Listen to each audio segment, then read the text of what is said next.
Hey, how are you doing? I'm good. How are you, Melissa? So good to see you. It's so good to see you. I just want to say it's such an honor and I'm so nervous because I really like your work means so much to me and having the ability just wanting to have you be part of this webinar that I'm doing and just having you offer your time. I know how busy you are, and so I so appreciate it and really um, thank you. So You're welcome. I'm honored to be here, and I'm glad that you're birthing forward your wisdom to inspire others. So, any way I can support you. thank you. Um, and so I had the honor and privilege of taking your class 10 years ago. Um, Wow. yeah, it's amazing, 10 years. And I so know, right? it's part of my journey. Like I've been a licensed massage therapist for 20 years, and always really focusing on working with women. The work that I do, although not necessarily doula, as a doula, I have really taken a lot of the training that I've had with you and used that in working with couples and with women, women as they prepare for labor. If you think about a marathon, you don't just jump into it. And so you're preparing and getting yourself, I guess, set up and feeling comfortable and feeling beautiful and feeling ready. So that's kind of how the work that I've done and the information and education I've received from you has really helped me along my journey. Thank you. Thank you. And it's all, I'm standing on the shoulders, I like to say, of all my mentors, right? We keep learning from each other. And then so important that we bring that forward to others, especially now more than ever, right? People that are preparing for birth need extra support and information and ways that they can heal and expand into more love and pleasure in birth and in their life. So it's truly an honor to see you again after 10 years and to be able to share in your journey as you're taking it further. Thank you. And when we're talking about mentoring, and really love to hear your journey, how you started, and who your mentors are. Yeah, it's been an amazing journey. Sometimes I think about it looking back, and I just feel like I was born with this mission. Like I came into life with this passion for birth. So I can't really think about when it happened. I was a very little girl and I wanted to know about birth.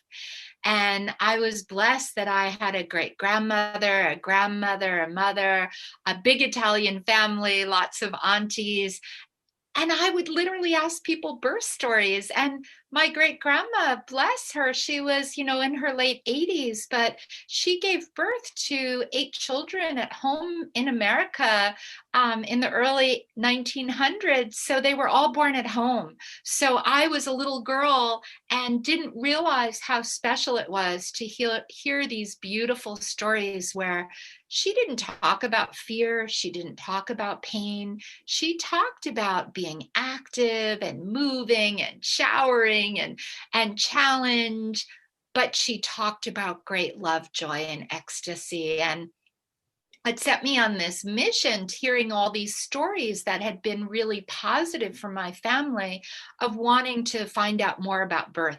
And as a teenager, I even volunteered in the local hospital because I wanted to get into labor and delivery and see a birth. And they never let me in. So then I signed up for nursing school in college because I wanted to get into birth and got really disillusioned with the over medicalization that I felt. As much as the nurses came with the passion I did, I felt it was almost being stripped away from us. So I actually didn't complete nursing and went into education. And shortly into that journey, became pregnant. And then it became really personal for me to explore my own options, coming from these stories that were so positive.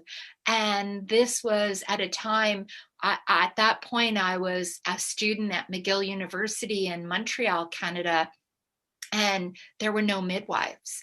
And so my only choice was a very medicalized birthing system at the time. And no one wanted to listen to my stories. Like, I felt like I was just going to come in and be put on a conveyor belt of medicalized birth, and I didn't want that. So it set me on this journey to say, how can you navigate what I perceived as a dysfunctional system? And luckily, I found a young resident who had never seen a birth. And I said, "You're perfect, because I've never given birth. And you haven't been like really indoctrinated into this system yet." So he had the openness to really listen to me, and we navigated it together. And so I really credit that I had a positive birth, because I found someone that would respect me and listen to me. And the wisdom of my ancestors gave me the strength to trust myself and trust birth. And that set me on a path. I have 3 sons, 2 stepchildren, but the 3 that I gave birth to, my births were a progress of really learning more about birth, learning more about myself. And on a journey where my 3rd birth was my orgasmic birth, with a midwife who I still am friends with at a birth center here in northern New Jersey. I had moved back to the United States. And being on my personal journey for birth, it made me realize that so many other people didn't have the stories of their great grandmother or their ancestors. And if they did, sometimes they came with fear. They came with people that sadly were really put down by a system, both physically and emotionally. And so we were birthing forward intergenerational birth trauma and not coming from that place of wholeness. So really, my whole journey in coming into birth is very personal. It's ancestors, it's my own birth. And then very quickly on my path, I just love how I call it divine intervention. I quickly met Penny Simkin, Phyllis Klaus, Marshall Klaus, John Kennel, really before they even created DONA International, where the research was just coming out. I was starting to be a childbirth educator and offer to people in my class that I would be honored to come to your birth. I didn't even know the word doula. And I started being at births without even a name or a role. And so when I met them and learned about the research, I was so taken that there were other people being present at birth, offering that emotional support and belief in them and birth. And so my mentors, who still mentor me to this day, Penny Simkin and Phyllis Klaus, sadly, Marshall Klaus and John Kennel have passed on, but many of my mentors were treasures at the time that we were just beginning the doula movement and the beginning of DONA International, but also other mentors around the globe as we were connecting globally to say that there was great wisdom from these ancestors that we were losing touch with. And it was a time to reclaim the traditions and the traditional wisdom and blend it with the best of science, because medicine offers us benefits. When we need it, it can be life-saving, but the overuse has also put people at risk. So I kind of came into this at this time where we've been navigating, finding that balance between traditions and science. It's beautiful. And there's something so much that's said about intuition and listening to those ancestral guides and like letting, trusting in that to getting us to that journey. A lot of, this, I guess, this segment that we're looking at is really as a massage therapist, it's very intuitive based also. And so working with knowing how to connect and touch and um which is very intuitive based as well, and then, like, learning how to really build with those hormones with those with the oxytocin, the beta endorphin. Can you tell me a little bit more about that too, like how that really goes into play? And that's what I love, right? Is like, this is about love, the hormone of love, and how do we bring our love, whether it's as a doula, as support, or for those birthing parents. But yeah, it's amazing because that intuition as a doula and a beginning kind of birth keeper, you intuitively felt the hormones and the energy of labor. But it's only been more recently that we've actually had the science to support the wisdom we all knew, Mm, and that's that labor is such a hormonal process, and that mother baby, and I like to call them one unit. That birthing person and baby are really connected, and they are producing hormones together in labor. And one of the main hormones is that hormone oxytocin. It can be a wonderful hormone of love, but it's shy. It needs to have the right conditions to flow. People need to feel private and safe and unobserved. And so when we look at that, this is a hormone that also flows when we're intimate.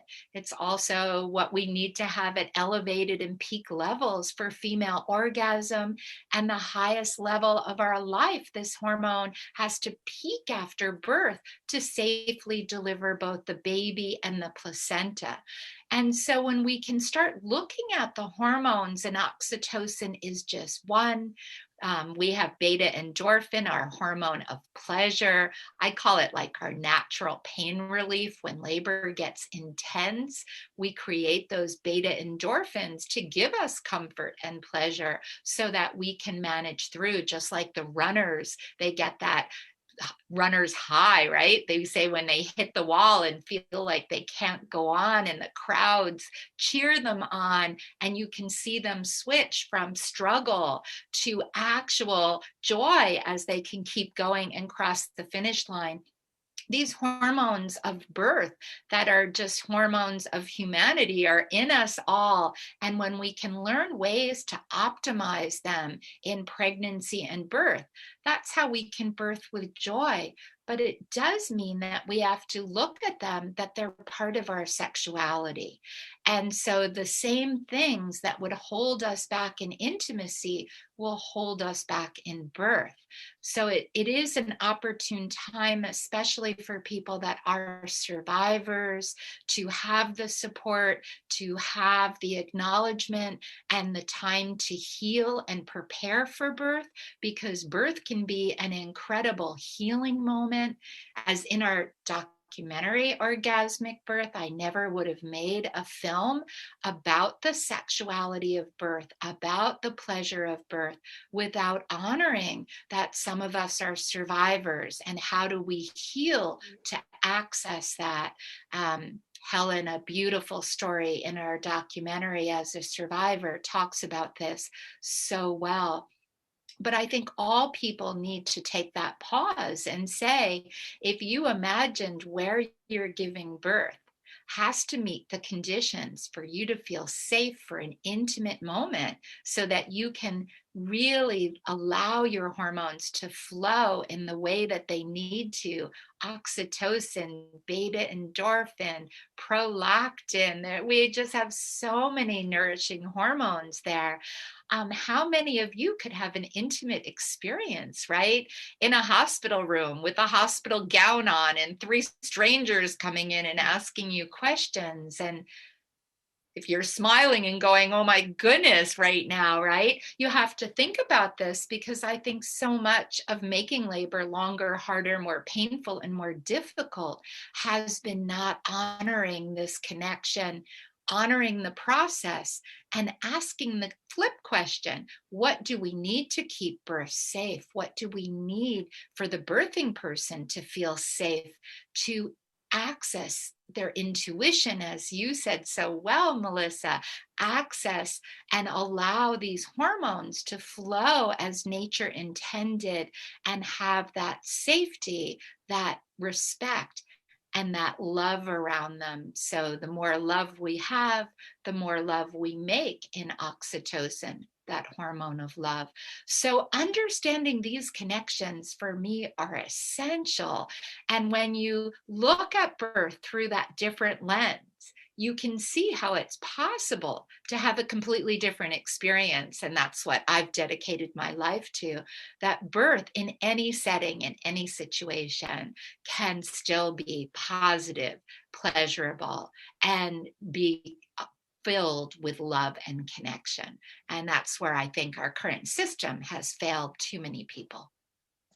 What are some advice, or what is the advice that you could give to couples that want to create that space? You know, we talk, and definitely from the class, like knowing like the different sights, the different smells, the different, things that you, even if you're in a hospital, that you can hold that space. And what advice can you give to couples, or to anyone who's going onto that journey, who's preparing for birth?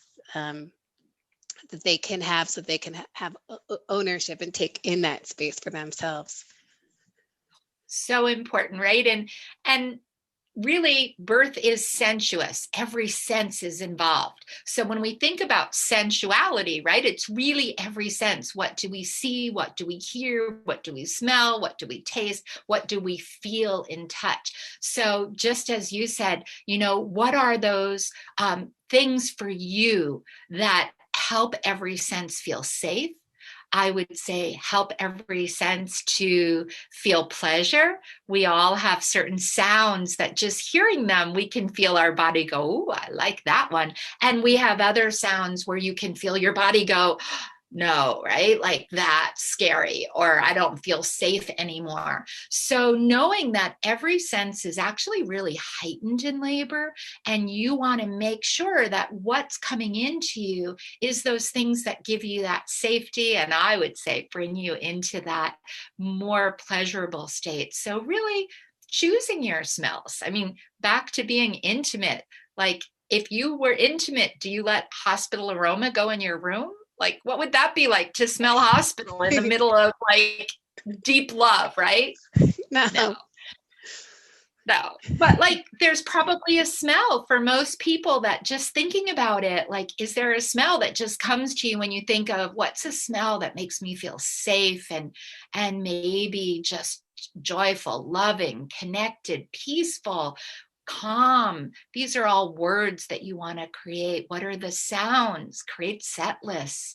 And I love to have those set lists from people that are that like really soul searching meditative set list, that slow dance set list, that let's really get down and dance set list, right? Because part of labor is moving. We have to move our body to help the baby move. So it's finding a variety of sounds, smells, touches, tastes, and positions that are going to make us feel good.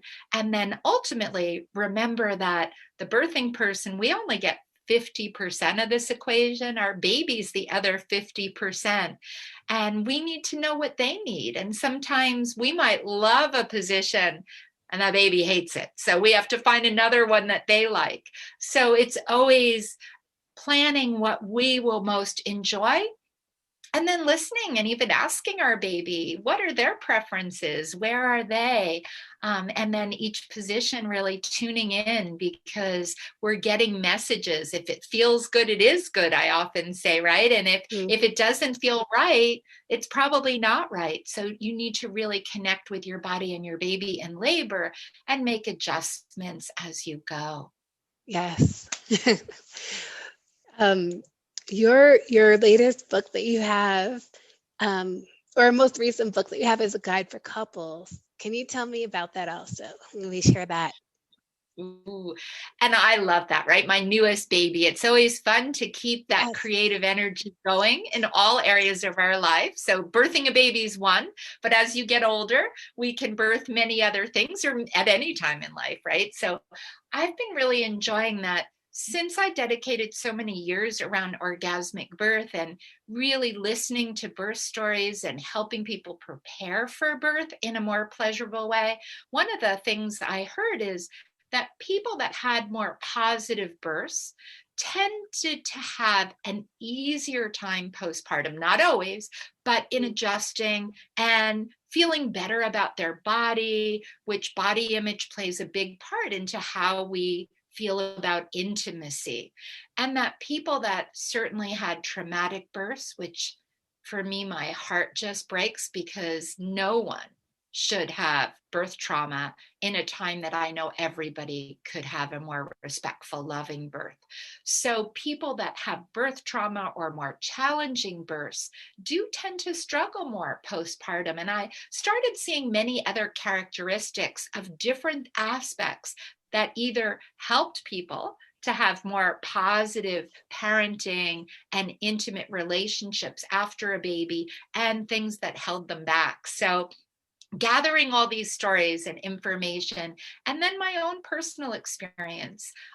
My first marriage ended in divorce, and I really felt that part of it was many of the things that I cover in my new book that I gathered by really studying other people and taking other courses, is that there are these steps after having a baby that no one told me. Like we had no one guide us in how do you maintain intimacy. And I use the analogy that it was like we had this, passionate relationship, and then we conceived a child. And then we just made the assumption that eventually we would get back to that. But it was almost like we got on two different ships sailing, and we never charted the course to end up at the same destination. So rather than getting back to that connection, we just kept sailing further and further away until the gap was too great to come back. So my book is The Ultimate Guide to Sex After Baby, Secrets to Love Oh, and Intimacy. And it's really the secrets that I share, my own story, what I wish I had known, what I know now, and the stories of many other people from around the world that were brave enough to share their secrets and many of their tips. And we put together, I love it, 9 pleasures. And I use the acronym of the word pleasures to each begin one of the tips, each chapter that will take you deeper into preparing for more fun, love, and connection after a baby. So it's perfect for anyone who's pregnant. And if you are postpartum or people are contacting me, their child's 5, they're not postpartum, but they feel like they've been set sail in 2 different directions. And they're finding the book really helpful to reconnect them, to help them heal, and to bring more intimacy and better communication to their relationship. I love that. And there's so much. I have a 2-year-old and a 22-year-old. But yeah, the yeah, huge age difference. But I do know like it is that part. Like we spend so much time like preparing and then we're especially as parents, we're wrapped into baby and that postpartum period of it's never really spoken about as much. And so I think having that opportunity to honor that space, there's so much about that to kind of gently guide out, back to yourself, back to having, yeah, and back to your life And as even couple. better, Yeah. I want to say even better, because one of the things I'm finding is people that do the work in preparing for birth and really clearing past trauma, really working body Mm. image, and that there's so many tips on ways you do that. They have the best sex ever after having a baby, because as you know, when you birth a baby, you birth yourself, right? You find out things about yourself you didn't even know. And sometimes the more challenging the birth is, the deeper you dig to find strengths and inner wisdom and guidance. So I think the opportunity is there for even more. And again, it's another area we haven't been talking about that we've got to talk about. Well, I want everyone to get that book, and I will be getting it for myself. And I want to thank you so much. I'm actually, I guess maybe I'll just turn off but thank you so much, just for being here, for being part of my community, and being part of the women that I'm working with, and I really appreciate everything that you do. You're such an inspiration, and I really thank you. Thank you. That touches my heart, and it's an honor to be here. And I know I won't see all the people there that are with you, but know that I'm sending my love to all of you. And I really do hope people will go on our Instagram, write a comment, tag us at Orgasmic Birth. And I do have to say this, we are rebranding, redesigning, and birthing kind of new opportunities. So go to orgasmicbirth.com, where you can find our books, our film, but also come back in a few weeks, because we're going to birth some new surprises in the spring, March, April. Yeah, excited. So yes, well, everyone. Hey, thank you.